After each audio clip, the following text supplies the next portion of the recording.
Yeah, it's Sarah week. You guys have Sarah week, or Sarah year now, I guess. So congratulations on that as well. A lot of things in flux. Tune in at 7 p.m. Eastern. But for the next 2 days, we are here. It's early, David. I mean, I haven't had a lot of conversations yet, although just off camera, you can't see her, is Meg Gentle. She's the former CEO of Tellurian. Hi, Meg.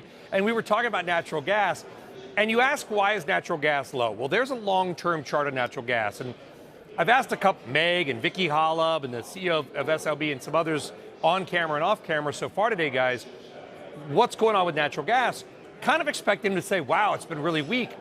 All of them, including Meg over here to my shoulder, said, no.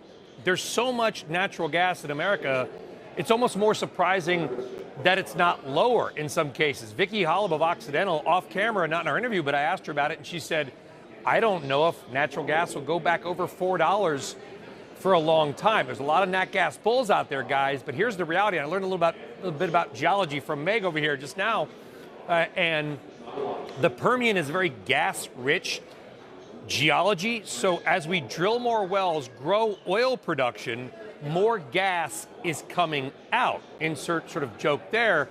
But I asked Vicky Hollub and Schlumberger, SLB's CEO, Oliver Lepouche, about oil prices, because oil and natural gas is related. Here's what they both had to say about oil. I think prices are in a good place right now. If you're in the $75 to $80 range for oil prices, that's a sustainable price scenario for the industry to continue to be healthy. I think it would be higher.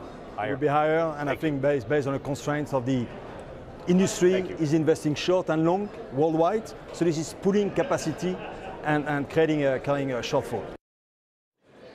So, David, we're talking oil there because if we get a continued uptick in oil production, we'll probably get an uptick in gas supply. I don't know about you. I think you went to Tufts, pretty good school. More of something, unless there's a subsequent increase in demand, means prices are probably going down for nat gas. Yes, I think I was an English major, of course, but I think, I may have picked that up along the way. What I'm happy about is that I've actually been to the Permian as well, Brian, so I can see that in my head and understand what you're talking about.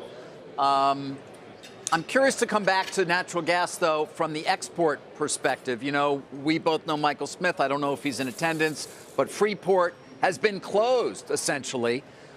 Is that contributing at all? And if and when that finally gets back up and running, is that going to have an impact? It is now back up and running, but only for a couple of weeks, David. And I think your point is incredibly important and spot on. At Freeport, LNG was the second biggest exporter. It shut down for some problems. They had a fire or whatever it might have been. It was shut down for, I think, about 9 months' time. It's just coming back online. When you lose your second biggest exporter, there's nowhere to put all the gas. The gas that would normally be frozen, turned into LNG, and exported is now just building up in storage. I probably should have thrown a microphone on you, Meg, because I got the former CEO of Tellurian sitting right over. You can't even see her because there was a way that we could show her on camera. Either way, talking about just this, David, but I think, yeah, as we continue to export more to Europe, you could see some of that excess supply come offline. Just depends on how long Europe is going to need that as well. And by the way, a long tease, David, I'm going to need to pick your brain. Tomorrow, I think around this time, we're going to have the CEO of ExxonMobil, Darren Woods. You know him well. You spend time with them in Guyana and the Permian as well. So let's you and I connect. We'll double team that interview, and we'll ask him these same questions. That's tomorrow in your show. Looking